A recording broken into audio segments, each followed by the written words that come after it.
जय श्री कृष्णा, राधे राधे। आज हम आपको बताएंगे फाल्गुन मास का महत्व और इस मास में हम क्या करें और क्या नहीं करें। दोस्तों, फाल्गुन माह 13 फरवरी 2025 दिन गुरुवार से शुरू हो चुका है। पंचांग के अनुसार यह कृष्ण पक्ष की प्रतिपदा तिथि से शुरू हो गया है और 14 मार्च 2025 को शुक्रवार को शुक्ल पक्ष की पूर्णिमा तिथि पर समाप्त होगा। इस माह में महाशिवरात्रि और होली जैसे प्रमुख त्योहार मनाए जाते हैं। महाशिवरात्रि भगवान शिव की पूजा का दिन होता है, जबकि होली रंगों का त्योहार है जो खुशी और प्रेम का प्रतीक है। इस महीने में विजय एकादशी भी होती है, जिसे भगवान विष्णु के आशीर्वाद के लिए मनाया जाता है। फाल्गुन माह के दौरान दान पुण्य करने से जीवन में सुख, शांति और समृद्धि आती है। फाल्गुन माह में क्या करें और फाल्गुन माह में क्या नहीं करें। फाल्गुन माह में सबसे पहले तो भगवान शिव की पूजा करनी चाहिए। इस दौरान प्रतिदिन शिवलिंग पर जल अर्पित जरूर करें और भगवान के मंत्रों का जाप करें। इसके साथ ही दान पुण्य करना भी फायदेमंद माना जाता है। मान्यता है कि इस महीने में दान करने से व्यक्ति के जीवन में खुशियां और समृद्धि आती है।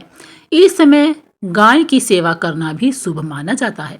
अगर हो सके तो चंद्रमा की भी पूजा करें, इससे जीवन में शांति बनी रहती है। फाल्गुन माह में कुछ कार्य को करने से हमें जरूर बचना चाहिए। इस दौरान मांस और मदिरा का सेवन बिल्कुल भी नहीं करना चाहिए। इसके अलावा किसी के बारे में नकारात्मक विचार रखना भी ठीक नहीं होता। इस दौरान घर और मंदिर की सफाई पर भी विशेष ध्यान दें। वातावरण को स्वच्छ रखें। इस माह में सकारात्मक सोच और शांति बनाए रखना बहुत ही जरूरी है। फाल्गुन के महीने में भगवान कृष्ण की नियमित पूजा करनी चाहिए। कृष्ण भगवान जी को पूरे महीने अपने मनपसंद रंग का गुलाल हमें जरूर अर्पित करना चाहिए। इससे आपके जीवन की हर मनोकामना पूरी हो जाएगी। रोज सुबह स्नान के बाद भगवान श्री कृष्ण की उपासना करने से मनोवांछित फल की प्राप्ति हो सकती है। इस माह में स्नान और दान करने से शुभ फलों की भी प्राप्ति होती है। इसीलिए अपने मन को पवित्र रखते हुए आप अपनी इच्छा अनुसार किसी गरीब या जरूरतमंद इंसान को कुछ भी दान कर सकते हैं। हिंदू पंचांग का अंतिम महीना फाल्गुन मास का होता है और इस महीने से धीरे धीरे गर्मी के दिन शुरू होने लगते हैं तथा ठंड कम होने लगती है। फाल्गुन माह में महाशिवरात्रि और होली यह दो सबसे बड़े त्योहार पड़ते हैं, जो कि बहुत ही धूमधाम से भी मनाए जाते हैं। हिंदू धर्म के अनुसार अनेक देवताओं में से एक चंद्र देवता है। चंद्र के देवता भगवान शिव है और शिव जी ने चंद्रमा को अपने सिर पर धारण करके रखा है। अतः पुराणों की माने तो फाल्गुन मास चंद्रदेव की आराधना का भी विशेष महत्व रखता है। इस माह में विशेषकर भगवान श्री कृष्ण के तीनों रूपों की पूजा करना बहुत ही लाभदायक माना जाता है। इसमें श्री कृष्ण के बाल कृष्ण स्वरूप, युवा रूप के कृष्ण और गुरु रूप कृष्ण के रूप में पूजा की जाती है। बाल कृष्ण रूप की पूजा संतान प्राप्ति के लिए, युवा स्वरूप कृष्ण की पूजा दाम्पत्य जीवन में मधुरता बनाए रखने हेतु और गुरु रूप कृष्ण की पूजा मोक्ष और वैराग्य की प्राप्ति के लिए होती है। इसीलिए फाल्गुन मास के महीने में कृष्ण जी का पूजन अवश्य ही सभी को करना जरूर चाहिए। साथ ही श्री गणेश के पूजन का भी विशेष महत्व है। फाल्गुन महीने में अपने खान पान और दिनचर्या में बदलाव करना बहुत ही खास माना गया है, क्योंकि इस माह भोजन में अनाज का प्रयोग कम करके मौसमी फलों का सेवन अधिक करने की मान्यता है। फाल्गुन मास की कथा के अनुसार सतयुग की बात है। उस समय एक बड़ा ही धर्मात्मा राजा का राज्य था। उसके राज्य में एक ब्राह्मण था, उसका नाम था विष्णु शर्मा। विष्णु शर्मा के 7 पुत्र थे और वे सभी अलग अलग ही रहते थे। जब विष्णु शर्मा का वृद्धावस्था का समय आया तो उसने सब बहू से कहा, तुम सब गणेश का व्रत करो। स्वयं विष्णु शर्मा भी इस व्रत को नियमित रूप से करता था। अब बूढ़ा हो जाने पर वह यह दायित्व अपनी बहू को सौंपना चाहता था। जब उसने बहू से इस व्रत के लिए कहा तो बहू ने नाक सिकुड़ते हुए उसकी आज्ञा न मानकर उसका अपमान कर दिया। अंत में जाकर छोटी बहू ने अपने ससुर की बात मान ली और पूजन के सामान की व्यवस्था करके ससुर के साथ व्रत किया तथा भोजन नहीं किया और ससुर को भोजन करा दिया। जब आधी रात बीती तो विष्णु शर्मा को उल्टी और दस्त लग गई। तब छोटी बहू ने मल मूत्र से भरे गंदे कपड़ों को साफ करके ससुर के शरीर को भी धोया और अच्छी तरह से पोंछा।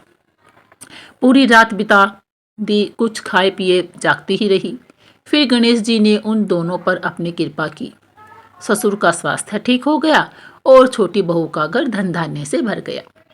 तत्पश्चात अन्य बहू को भी इस घटना से प्रेरणा मिली और उन्होंने भी श्री गणेश जी का उत्तम व्रत किया। अतः फाल्गुन मास में जो भी व्यक्ति सच्चे मन से गणेश जी का व्रत करता है, भगवान गणेश उसकी सभी मनोकामनाएं पूरी करते हैं। फाल्गुन महीने में तामसिक भोजन और मदिरा का सेवन न करें, साथ ही आसुरी प्रवृत्ति का भी त्याग कर दे। मन और मस्तिष्क महादेव के ध्यान में लगाएं।